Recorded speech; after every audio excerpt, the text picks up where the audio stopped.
하나님의 음성인가 했는데 실패하기도 하고. 사실은 내가 정말 하고 싶은 부분을 하고 싶은 거를 하나님의 음성이라는 핑계로 하고 싶은 거예요. 그게 정말 하나님이 말씀하신 건지 아닌지 잘 모르잖아요. 이 음성을 들었습니다. 그렇게 강하게는 그 순간에 잘 이야기 안 합니다. 지나고 나서 그때 그 말씀이 하나님의 음성이었습니다 라고 고백을 하는 거지, 그 자리에서 그냥 그렇게 단정적으로 이야기하는 거는 굉장히 위험하다고 생각해요. 저 같은 경우는 하나님의 음성을 듣는 법 이렇게 그 목소리로 해서 야 석표야 어디로 뭐 해라 어디로 가라 그렇게까지는 얘기는 안 하시는데, 이건 정말 하나님이 나를 부르시는 거구나 라고 하는 걸 느끼는 타이밍이 여러. 일반적으로 이야기했을 때 이건 하나님이 나에게 이렇게 말씀하셨다, 일반적으로 하나님이 나에게 이렇게 말씀하셨다라고 쉽게 이야기하는 분들 같은 경우는 경솔한 경우가 많습니다. 그게 정말 하나님이 말씀하신 건지 아닌지 잘 모르잖아요. 모르죠. 자기 욕심에 의해서 그렇게 막 판단할 경우가 있는데, 그래서 하나님 음성을 들으려고 하고 순종하려고 하는 사람, 더 잘 표현하면 순종하려고 하는 사람들은 일반적으로 이게 하나님의 인도하심인 것 같다, 내지는 이게 하나님의 뜻인 것 같다라고 표현을 하지, 나는 이런 하나님의 음성을 들었습니다 그렇게 강하게는 그 순간에 잘 이야기 안 합니다. 지나고 나서 그때 그 말씀이 하나님의 음성이었습니다 라고 고백을 하는 거지, 그 자리에서 그냥 그렇게 단정적으로 이야기하는 거는 굉장히 위험하다고 생각해요. 저 같은 경우는 하나님의 음성을 듣는 법 이렇게 그 목소리로 해서 야 석표야 어디로 뭐 해라 뭐 어디로 가라 그렇게까지는 얘기는 안 하시는데, 이건 정말 하나님이 나를 부르시는 거구나 라고 하는 걸 느끼는 타이밍이 여러 번 있었어요. 제가 예를 들어서 말씀드리면, 가장 굉장히 크게 느껴졌던 건 뭐냐면, 제가 이제 신학대학원 진학하려고 그때 일하고 있었던 학원을 그만둘 때였어요. 정말 기도하면서 내가 정말 공부해서 신학대학원 가서 또는 그 선교사 대학에 가서 공부하고 그다음 풀타임을 하나님 일을 해야 되겠다 생각을 하고 준비하고 학원에 사표를 냈는데, 이제 원장님이 저를 이렇게 얘기를 해주시는 거예요. 그분이 굉장히 사업성이 좋은 분인데, 그분이 저한테 이제 마지막에 제안을 하시는 거예요. 홍 선생님 그냥 보내기 너무 아까우니까 홍 선생 이름으로 우리 학원을 하나 만들자. 그래서 돈을 이렇게 각각 투자해서 만들자. 전 돈이 없다 그랬더니, 그럼 그분 말씀이 그럼 자기가 건물도 있고 돈도 있으니까 자기가 다 되겠다. 네네네. 그 대신에 조건은 홍 선생님이 3년 동안만 강의를 해달라. 그러니까 홍 선생 이름을 걸고 해도 3년 정도는 홍 선생이 강의를 해야 그 이름이 올라가고 네네네. 교재도 팔고 다른 페이 강사들을 써서 해도 운영이 되는 거니까 처음 3년만 와서 강의해라. 그 이름은 홍석표 클리닉. 그렇게 딱 해서 하자. 장소는 강남역 사거리에 민병철 건너편에 자기 빌딩이 있대요. 거기다가 하자. 너무 얘기가 잘 된 거예요. 계산해 보니까 연봉이 몇 억이 되는 거예요. 이제 내가 받을 수 있는 연봉이. 난 투자 하나도 안 했지만 내 강의만 하면. 그래서 마음이 혹하죠 갑자기. 그래 한 3년 정도 이렇게 열심히 일해서 돈 한 10몇 억 벌어놓으면 그 돈 가지고 사역하면서 예, 편안하게 신학대학원 가서 네네네. 공부 편하게 하고 그다음 사역도 얼마든지 내가 자유롭게 하고 할 수 있지 않을까. 그 다음에도 이제 계속 연봉은 나오니까 그러면 되지 않을까. 그렇게 신학대학원 가는 건 3년만 미루면 그러면 그 다음부터 모든 문제가 다 해결되겠다 생각을 했어요. 그리고 이제 계약서에 사인하기로 했는데, 그 원장님이 저한테 뭐라고 그러시냐면, 그분 이제 교회 다니는 분 아니에요. 전혀 신앙이 없는 분인데 뭐라고 이야기하시냐면, 그런데 홍 선생님 목사 된다 그랬는데 한번 돈 맛보면 나오기 쉽지 않을걸? 딱 그 얘기를 하는 거예요. 근데 저한테는 그 소리가 하나님의 음성으로 들렸어요. 너 뭘 선택할래? 뭘 선택할래? 라고 물어보시는 것 같았어요. 하나님이 저한테 네네네. 석표야, 너 이 길을 가면 못 돌아올 거야. 뭘 결정할래? 물어보시는 것 같았어요. 그래서 그 얘기를 딱 듣는 순간에 원장님 이야기를 듣고 아 이거 하나님의 음성으로 딱 듣게 되고 아 저 안 하겠습니다라고 끝내고 이제 그러고 완전히 나왔거든요. 근데 그때 경험이 어떤 게 있었냐면 사실은 신학대학원 다니면서 많이 힘들었거든요. 많이 힘들고 계속 뭐 아르바이트 하면서 학비도 벌어야 되고 또 경제적으로. 교회 사역을 네네. 해도 교회 사역해봤자 뭐 그 파트타임 하니까 얼마 나오지도 않는데 그거 가지고 애들 그 뭐 밥 사주고 뭐 하고 하다 보면 남는 게 하나도 없으니까 결혼한 다음인데 굉장히 어려웠죠. 아내가 계속 직장 다녀야 됐고 그럴 때마다 힘들고 어려울 때마다 그리고 이제 그 어느 교회에서 뭐 사례비를 더 많이 준다 뭐 올래 뭐 그런 이야기 들을 때 어떤 게 떠올랐냐면 그때 그 원장 선생님 통해서 했던 말씀이 떠오르는 거예요. 할 네가 거라는 후회. 그러니까 네가 몇 억을 포기하고 지금 이 길을 가는 건데 연봉 몇 억짜리를 포기하고 지금 이 길을 가는 건데 아, 그거 뭐 조금 조건 좋게 해준다고 사례비 조금 준다고 네가 거기 뭐 움직일래? 그러니까 이제 농담 삼아 이야기했던 게 뭐 한 연봉 한 10억 준다고 그러면 생각해 보지. 왜냐면 내가 선택한 부분이 이만큼 가치 있는 거기 때문에 하나님이 그걸 이제 일깨워 주시니까 그 힘이 굉장히 컸어요. 아무리 뭐 사례비가 적고 사람들이 대할 때 좀 무시하기도 하고 그래도 나는 이거 포기하고 지금 이 길 온 거야.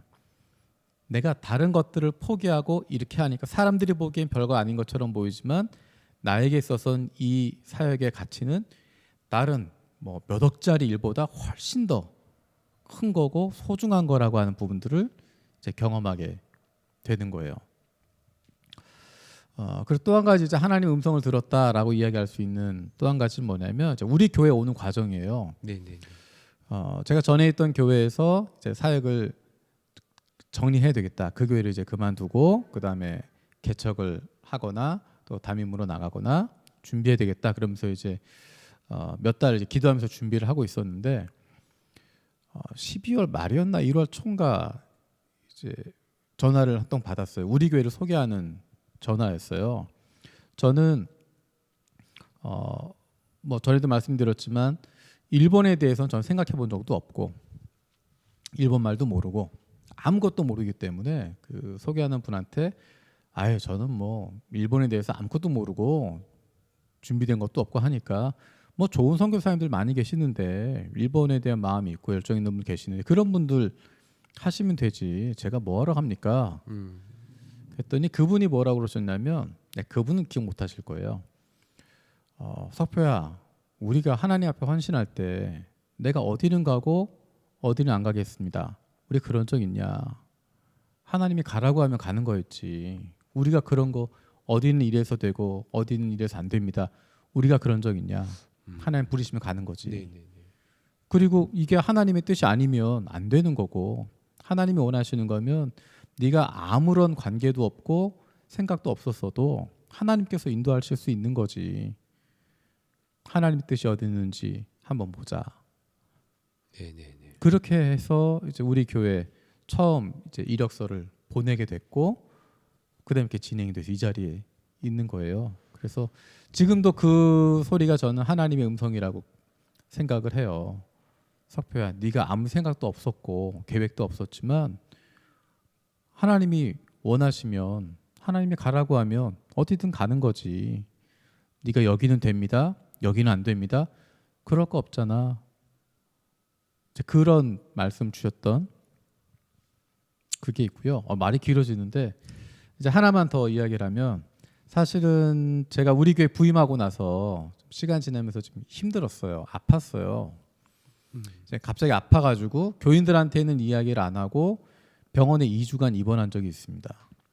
그래서 월요일 날 병원에 입원해서 토요일 날 이제 외출하고 일부러 그 환자 손목 그거 안 보이게 그 옷 속에다가 집어넣어서 테이프로 딱 네, 고정시키고 네, 네. 와이셔츠 길게 해가지고 그래서 토요일 날 퇴원해가지고 주일 날 교회 이제 와서 설교하고 주일 저녁 때 교회 다시 병원 들어가고 네.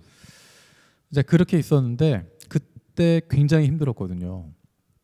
아니 내가 하나님이 불러주셔서 왔는데 하나님의 음성이라고 듣고 그렇게 해서 순종하면서 왔는데 이게 뭡니까 내가 지금 일본까지 와가지고 이게 뭡니까 지금 몸도 마음도. 몸도 마음도 다 힘들고 한국에 있었으면 내가 훨씬 더 사역도 잘하고 뭐 막 그랬을 텐데 이게 뭡니까 그리고 이 병실에 이렇게 누워가지고 지금 네, 네. 아무것도 못하고 이게 뭐냐고 막 너무너무 막 힘들고 어려웠거든요. 근데 그때는 아무것도 없는 상태에서 갑자기 제 마음에 딱 음성이 들리는 거예요. 뭐냐면 너 이렇게 바빠. 내가 너 일본에 일본에 널 부른 건 나랑 같이 있자고 부른 거야. 너한테 뭐 하라고 부른 게 아니라 나하고 같이 있자고, 나하고 같이 시간 보내고, 나하고 친해지자고 그러고 너 부른 건데 넌 왜 그렇게 바빴어? 자꾸만 무슨 일 하려고 그러고 자꾸만 뭔가를 막 만들어내려고 그러고 네가 안 해도 교회는 괜찮아. 네가 막 그렇게 애쓰고 하지 않아도 교회는 하나님의 교회이기 때문에 하나님이 지키는 거지 네가 지키는 거 아니야. 너는 나랑 친하게 지내는 거야. 그 마음을 이제 음성을 듣게 됐어요. 그러면서 너무 편안해졌어요.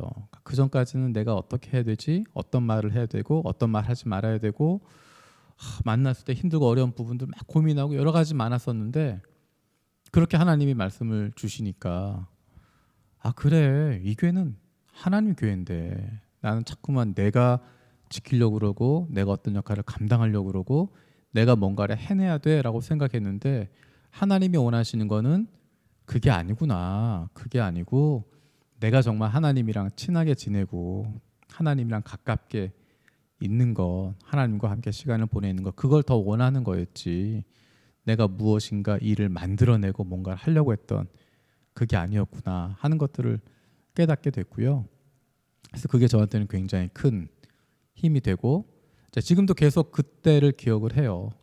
그래서 모든 일을 할 때마다 하나님이 다 이렇게 이야기하시는 그런 건 아니지만 중요한 포인트마다 하나님께서 그렇게 인도하심을 주시고 또 하나님의 말씀에 순종하려고 살아가고 있으면 내가 잘못 듣거나 잘못 해석을 하거나 한 경우가 있다면 하나님이 그 길을 바꿔주십니다. 내가 잘못 선택하면 그 길이 아니라면 하나님이 그 길을 막기도 하고 또 돌려주기도 하고 그렇게 하세요. 그래서 저는 네. 그런 경험이 굉장히 많이 있어요. 그러니까 정말 기도하면서 선택하지만 그 길이 아니었다면 하나님 막아주시는 경험들을 많이 하면서 여기까지 왔습니다. 제가 이제 우리 교회로 오게 될 때 좀 달랐던 상황이 그 전에는 제가 뭐 미국 가거나 그럴 때는 저랑 아내 그때 아기였으니까 네. 이제 큰 게 없었어요. 큰 게 있었지. 이제 아내가 직장을 그만둬야 되고 막 여러 가지 힘든 부분이 있긴 했지만 이제 일본으로 올 때는 어떤 상황이었냐면 뭐 저는 뭐 나이가 있었던 거고 큰 애가 그때 고등학교 2학년이었어요. 고등학교 2학년이고 작은 애는 중3. 이제 애들이 미국에서 들어와 가지고 처음에 굉장히 고생하고 처음에 그냥 뭐 공립학교 보냈으니까 공립 중학교 중2 뭐 지나고 네네네. 다 하니까 중학교 때 굉장히 힘들었거든요. 한국말도 모르는데 막 시험 봐야 되고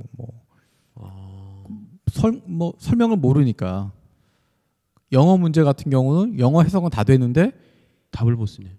한글로 나오니까 답을 못 쓰는 거예요. 그러니까 틀리고 수학은 뭐 다 푸는 건데 한글로 돼 있으니까 번역하다가 뭐 무슨 얘기지 하다가 다 틀리고 그러니까 너무너무 고생했는데 애들이 어쨌든 막 울면서 뭐 엄마랑 같이 공부하면서 어쨌든 이제 막 극복을 해서 한국 교육에 좀 적응이 된 거예요. 적응이 돼서 고2까지 되면 한국에서 고2면 대학 입시 거의 준비가 다 된 거예요. 그렇죠. 네. 이제 딱 1년 있으면 수능 보는 거니까 수능 아니면 그 전에 뭐 수시 같은 거 막 하게 되니까 대입은 다 끝난 상태거든요. 이제 거의 준비가. 근데 그런 상태에서 갑자기 일본 가자 그러니까 뭐 큰애 입장에서 완전히 뭐 패닉에 빠지는 패닉, 거죠. 그렇죠. 그 전에 또 힘든 경험이 있었으니까. 그때 제가 기도했던 게 뭐냐면 이게 정말 하나님 뜻이면 제 마음은 그래요. 저를 불러주신 게 아니라 우리 가족을 불러주신 거예요. 저를 부르고 사역자의 아내니까 끌려오는 게 아니라 사역자의 자녀니까 끌려오는 게 아니라 가족을 불러주셨기 때문에 기도했던 게 하나님 우리 가족의 마음을 움직여 주십시오. 내가 교회 가서 사역할게 사람들 마음을 움직이게 하는 부분들을 해야 되는데 아니 가족들 마음도 안 바뀌면 그렇네요. 뭐 어떻게 합니까? 하나님이 바꿔보세요. 하나님이 우리 아내의 마음, 아들 둘의 마음 하나님이 바꿔주셔서 한 마음이 돼서 같이 가겠습니다라고 하면 그러면 가겠습니다. 그렇게 기도했어요. 근데 뭐 정말 기적적으로 제 큰아이의 마음도 열리고 또 그래가지고 올 수 있게 됐죠. 나중에 들어보니까 큰아이는 뭐 자포자기하는 마음으로 거의 뭐 많이 힘들었던 것 같아요. 그러니까 아빠에 대한 부르심이 분명하니까 자기를 희생하고 그냥 하나님이 아빠를 부르시는 게 분명하다. 아빠를 이제 일본을 보내시는 게 하나님 뜻인 게 분명하다라는 확신을 가지니까 이제 큰애 같은 경우는 자기를 희생하는 이제 마음으로 그냥 알겠습니다, 가겠습니다라고 이제 결정을 했었던 것 같아요. 어쨌든 그렇게 기도하면서 찾아가는 거죠. 이 부모 입장에서 전에 그런 말 한번 들은 적이 있습니다. 저희 연수로 한번 오신 분 중에 아이가 여기서 막 말이 안 통하는 아빠는 선교사니까 한국 갔다가 일본 갔다가 할 수 있는데 나는 아니지 않느냐. 근데 그 말을 들은 선교사님이 아이들 앞에서는 얘기를 못했는데 너무 눈물이 많이 났다. 물론 이제 결과적으로는 아이가 이제 잘 돼서 지금은 뭐 다른 데서 잘 사역하고 계신데 아이가 걸리면 정말 마음이 아플 것 같습니다. 그러니까 그런 부분이 좀 많이 어려운 것 같아요. 그래서 가족을 불러주시는 거예요. 그러니까 남편 한 사람만 부르는 게 아니라 가족을 불러주시는 거고 남편을 위해서 다 희생하는 그런 게 아니라 가족 전체를 하나님이 불러주시는 거기 때문에 거기에 대한 어떤 분명한 마음이 필요하죠. 그러니까 자녀들이 희생하는 부분이 있지만 그 부분에 대해서도 하나님이 불러주신 것에 대한 확신을 가져야 되는 거고 그것에 대해서도 아이들도 그런 부분에 대한 확신을 가질 수 있도록 하는 게 필요한 거고. 네네, 감사합니다. 네. 목사님 말씀 이렇게 듣다 보니까 저도 그런 경험이 좀 있는 것 같아요. 그러니까 어떤 하나님 음성이라는 게 딱 그 선택의 여지에서 오른쪽 왼쪽이 아니라 두고두고 살아가면서 그 사건을 통해서 하나님을 더 의지하고 더 믿게 되는 그런 힘들, 그게 하나님의 음성을 들었다라고 할 수 있지 않을까